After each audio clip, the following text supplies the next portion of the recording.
Hello everyone. This is class 9 science chapter 5, the fundamental unit of life.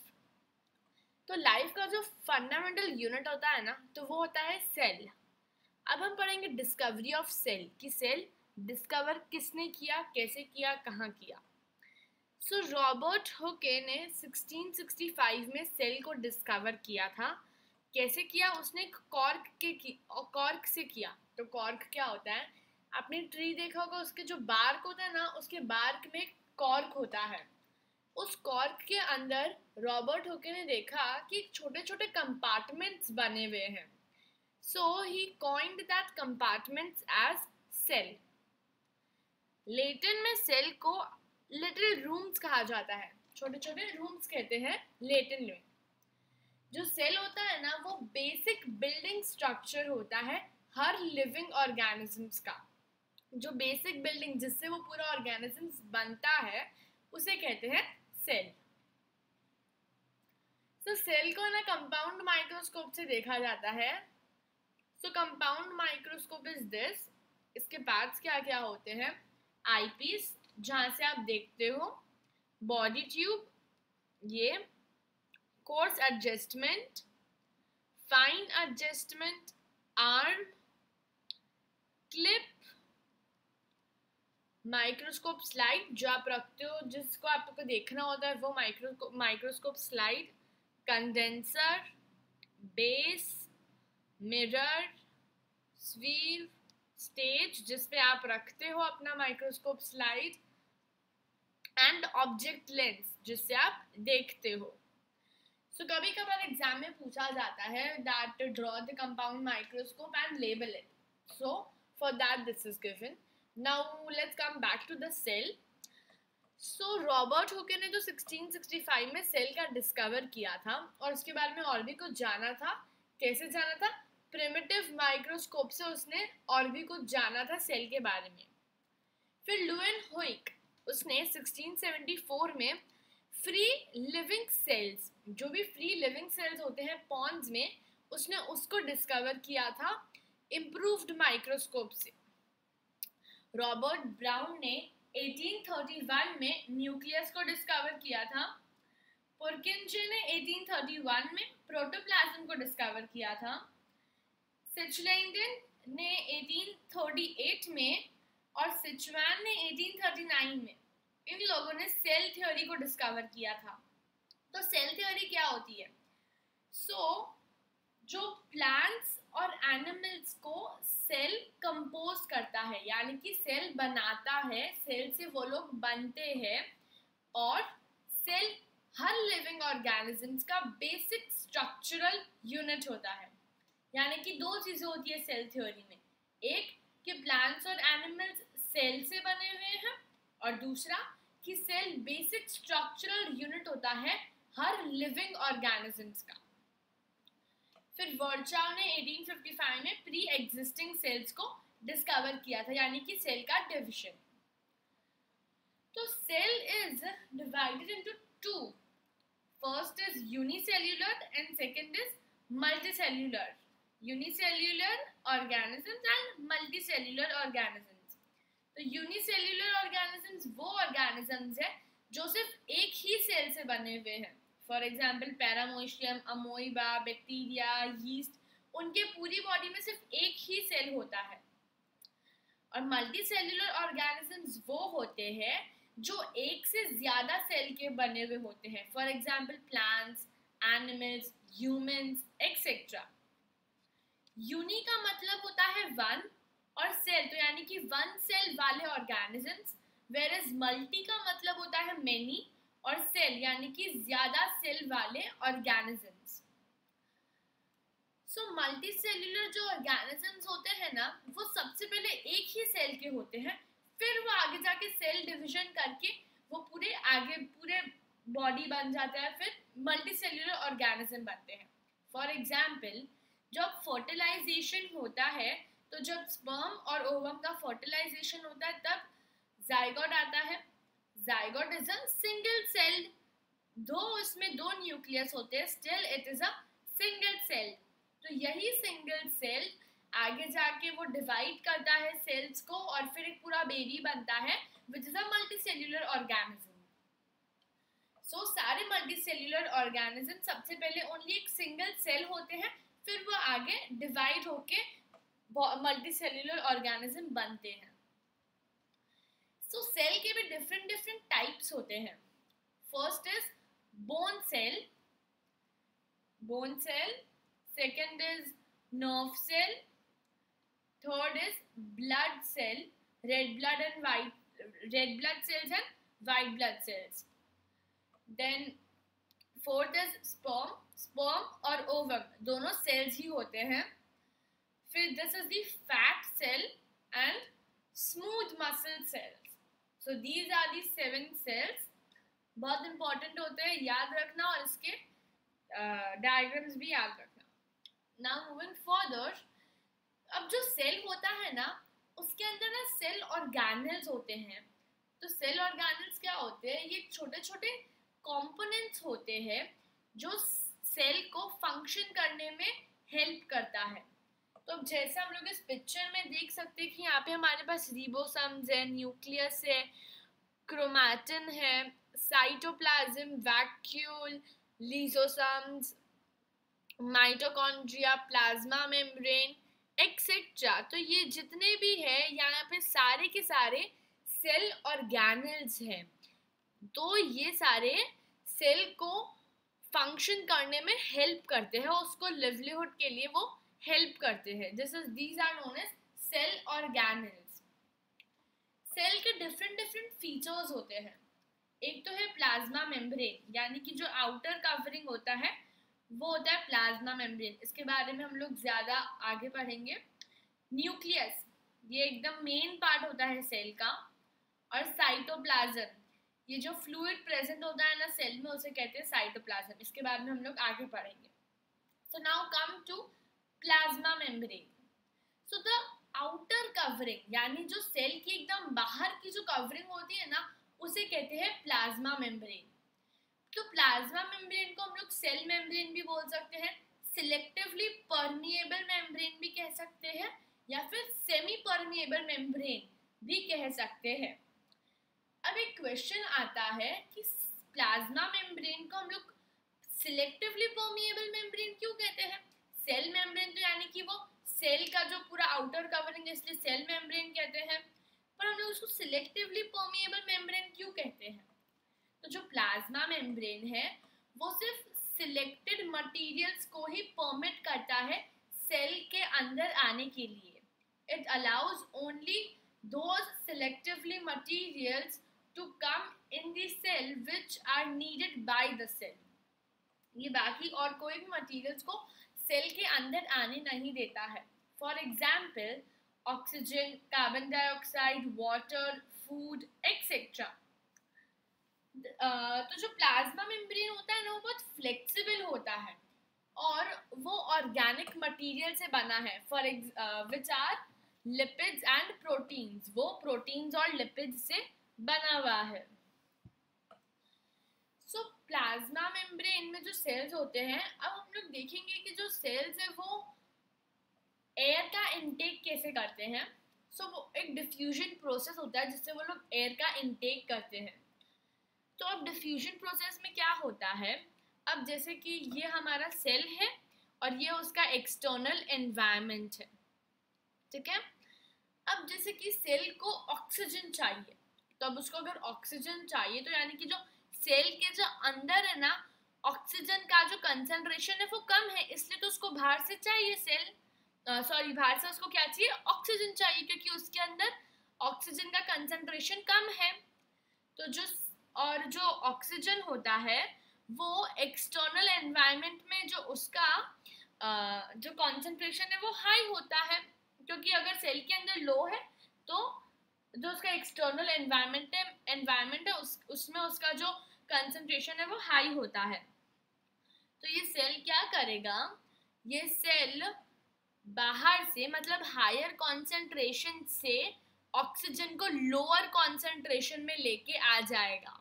तो जब कोई भी गैस हायर कॉन्सेंट्रेशन से, एक्सटर्नल एनवायरनमेंट में तो हायर कॉन्सेंट्रेशन थी, तो जब कोई भी गैस हायर कॉन्सेंट्रेशन से लोअर कॉन्सेंट्रेशन, सेल के अंदर लोअर कॉन्सेंट्रेशन थी, तो जब वो लोअर कॉन्सेंट्रेशन में आता है तो उस प्रोसेस को हम लोग कहते हैं डिफ्यूजन। ये सेल्स को गैस के एक्सचेंजिंग में हेल्प करता है। अब हम लोगों ने गैस का एक्सचेंजेस समझ लिया, अब हम लोग देखेंगे वाटर का एक्सचेंजिंग, तो उसे हम लोग कहते हैं ऑस्मोसिस। तो अब यहाँ पे हमारा ये जो सेल है उसको, उसके अंदर वाटर का जो कंसंट्रेशन है ना वो बहुत लो है, वेरएस उसका जो एक्सटर्नल एनवायरनमेंट है ना उसमें वाटर का कंसंट्रेशन बहुत हाई है। तो ये क्या करेगा, सेमी परमिएबल मेम्ब्रेन के थ्रू ये हायर कंसंट्रेशन यानी कि एक्सटर्नल एनवायरनमेंट से वाटर मॉलिक्यूल्स को लोअर कंसंट्रेशन यानी कि सेल के अंदर लेके आएगा through semi permeable membrane. So this process को कहते हैं ऑस्मोसिस।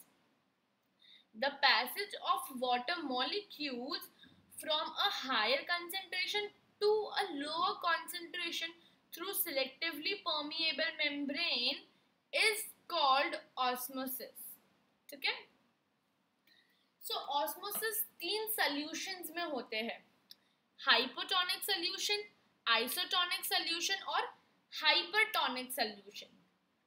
तो इन सॉल्यूशन को हम लोग इजी वे में समझेंगे। हम लोगों को 3 चीजें याद रखनी है, एक तो वाटर का कंसंट्रेशन कैसा है उस सॉल्यूशन में, उस वाटर के कंसंट्रेशन की वजह से सेल पे क्या इफेक्ट पड़ रहा है वो, और फिर सेल का रिजल्ट क्या होगा। ठीक है, तो जैसे कि हाइपोटोनिक सॉल्यूशन में जो क्या होता है कि जो वाटर कंसंट्रेशन होता है ना वो बहुत हाई होता है। तो जो भी मतलब जैसे कि हमारे यहाँ पे हाइपोटोनिक सॉल्यूशन है उसका जो वाटर कंसंट्रेशन है वो बहुत हाई है, और जो सेल है उसके अंदर पानी बाहर कम निकलता है वेरिस अंदर ज्यादा आता है। तो अब हमारे यहाँ पे ये सेल है, ठीक है, यहाँ के इसके आजू बाजू में ना पूरा जो वाटर कंसंट्रेशन है वो बहुत हाई है। तो ये तो ऑस्मोसिस के थ्रू क्या करता है, पानी लेता है पानी निकालता है, पानी लेता है और पानी निकालता है। तो ये पर जब इसका वाटर कंसंट्रेशन हाई होता है इसके एक्सटर्नल एनवायरनमेंट में, तो ये जितना पानी लेता है वो उतना पानी नहीं निकाल पाता, ये उससे बहुत कम पानी निकालता है। तो जब वो कम पानी निकालता है, पर पानी तो उतना ही अंदर लेता है निकालता कम है, पानी उतना ही अंदर लेता है निकालता कम है, तो इसकी वजह से जो सेल है ना वो स्वेल हो जाती है, वो स्वेल्ड अप हो जाती है। तो हाइपोटोनिक सॉल्यूशन में जब हाइपोटोनिक सॉल्यूशन में वाटर कंसंट्रेशन हाई होता है, जिसकी वजह से जब सेल ऑस्मोसिस के थ्रू पानी का इनटेक करती है तो वो पानी का इनटेक तो अच्छे से करती है लेकिन आउटेक नहीं कर पाती है ज़्यादा। तो वो इनटेक अगर ज़्यादा करती है लेकिन आउटेक कम करती है, जिसकी वजह से जो सेल है वो स्वेल्ड अप हो जाता है। अब आते हैं आइसोटोनिक सॉल्यूशन में। यहाँ पे जो उसका एक्सटर्नल एनवायरनमेंट है वहाँ पे वाटर कंसंट्रेशन इक्वल होता है, वाटर कंसंट्रेशन उतना ही होता है जितना सेल का कंसंट्रेशन होता है। यहाँ पे ऑस्मोसिस के थ्रू सेल जितना पानी लेता है उतना ही पानी निकालता भी है, तो जितना लेता है उतना ही निकालता है। तो यहाँ पे स्वेलिंग नहीं होती है, उसने अगर 5 ड्रॉप्स ऑफ वाटर लिया तो 5 मॉलिक्यूल्स ऑफ वाटर भी निकालेगा ही, जिसकी वजह से सेल में तो कुछ अंदर है ही नहीं, यानी ऑस्मोसिस के थ्रू जितना आता है उतना चला जाता है, तो इसलिए जो सेल है वो नॉर्मल ही रहता है, सेल का रिजल्ट भी नॉर्मल ही रहता है। अब आते हैं हाइपरटोनिक सॉल्यूशन में। तो यहाँ पे जो सेल का जो एक्सटर्नल एनवायरनमेंट है उसमें वाटर कंसंट्रेशन बहुत कम होता है, तो जिसकी वजह से जो सेल है वो ज्यादा पानी का इंटेक कर ही नहीं पाता है, पर वो पानी निकालता बहुत अच्छे से, कम पानी लेता है लेकिन वो निकालता पानी अच्छे से है, ज्यादा निकालता है, जिसकी वजह से वो एकदम श्रिंक हो जाता है। तो हाइपोटोनिक सॉल्यूशन में वाटर का जो कंसंट्रेशन होता है वो लो होता है, और जब सेल ऑस्मोसिस के थ्रू पानी का इंटेक करती है तो पानी का इंटेक बहुत कम होता है, लेकिन वो पानी का आउटटेक तो उतना ही करती है, उतना ही यानी कि ज्यादा करती है लेने से, यानी कि अगर वो 5 ड्रॉप्स ही ले पाती है लेकिन स्टिल वो 7 या 8 ड्रॉप्स निकालती है, तो जिसकी वजह से वो पूरा श्रिंक हो जाता है।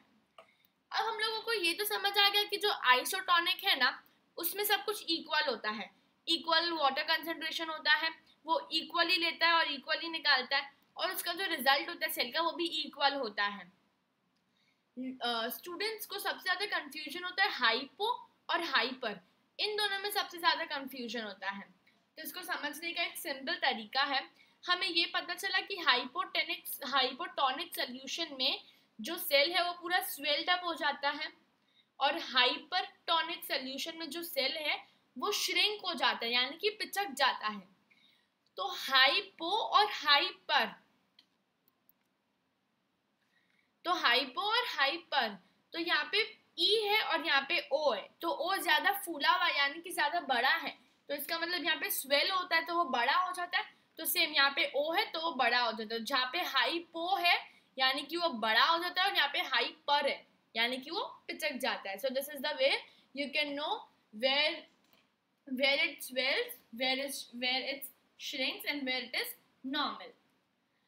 Now moving further, cell wall, ये भी एक बहुत इंपॉर्टेंट टॉपिक है प्लाज्मा मेम्ब्रेन में।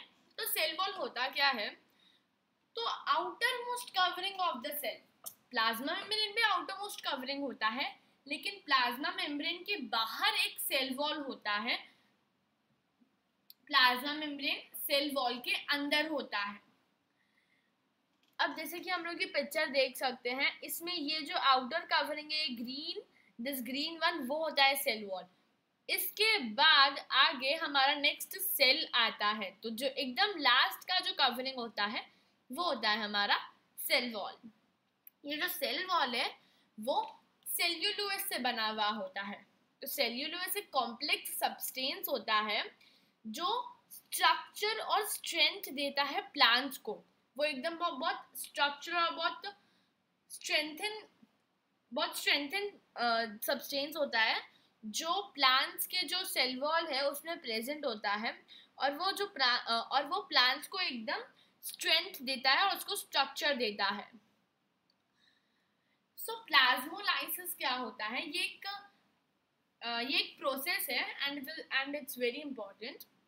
सो जब प्लांट्स ऑस्मोसिस के थ्रू पानी लेता है और श्रिंक करता है, हमने पढ़ा कि हाइपरटोनिक सोल्यूशन में जब वो पानी लेता है तो पानी ज्यादा नहीं ले पाता है लेकिन पानी निकालता अच्छे से है, तो वो श्रिंक कर लेता है ऑस्मोसिस के थ्रू। जब वो पानी लेता है तो वो श्रिंक करता है, तो जब वो श्रिंक करता है तो सेल में जितने भी ऑर्गेनल्स होते हैं वो सारे सेल वॉल से दूर हो जाते हैं, जिसको बोलते हैं प्लाज्मोलाइसिस। मतलब जब ऑस्मोसिस के थ्रू हमारा जो सेल है वो श्रिंक करता है तो हम लोग उसको बोलते हैं plasmolysis. So plants and fungi and bacteria, इसके अंदर जो सेल्स होते हैं ना, ये जब हाइपोटोनिक सोल्यूशन में जाते हैं, हाइपो यानी कि जिसमें स्वेल होता है, ओ है ना यहाँ पे, यानी कि जिसमें स्वेल होता है, तो हाइपोटोनिक सोल्यूशन में जब जाते हैं तो वो वहाँ का वाटर लेते हैं ऑस्मोसिस के थ्रू, जिसकी वजह से वो लोग स्वेल हो जाते हैं। हम लोगों ने पढ़ा हाइपो यानी कि स्वेल, तो जब वो लोग ऑस्मोसिस के थ्रू वहाँ का पानी लेते हैं तो वो लोग स्वेल्ड अप हो जाते हैं। तो जब वो लोग स्वेल्ड होते हैं तब वो लोग है ना, तो जो सेल का जो अंदर ऑर्गेनल्स होते हैं ना, वो एक्सर्ट करते हैं प्रेशर सेल वॉल के साइड में, वो सेल वॉल के सामने अपना प्रेशर एक्सर्ट करते हैं, और वेयर सेल वॉल सामने अपना प्रेशर एक्सर्ट करता है। तो ये क्या करते हैं, ऑर्गेनल्स सेल वॉल को प्रेशर करते हैं, वेयर सेल वॉल ऑर्गेनल्स को प्रेशर करता है। तो जब ये प्रेशर करता है ना, इसकी वजह से क्या होता है, इसकी वजह से जो सेल है ना वो सारे चेंजेस को कंट्रोल कर पाता है सेल वॉल की वजह से। पर क्योंकि अगर सेल वॉल नहीं होता तो ये पूरा सेल बर्स्ट हो जाता, तो इसकी वजह से ये सेल को कंट्रोल कर लेता है, जो एनिमल सेल्स नहीं कर सकता, यानी कि ओनली प्लांट्स, फंगी और बैक्टीरिया, यही सारे सेल्स कंट्रोल कर सकते हैं सारे ग्रेटर चेंजेस को सेल वॉल से।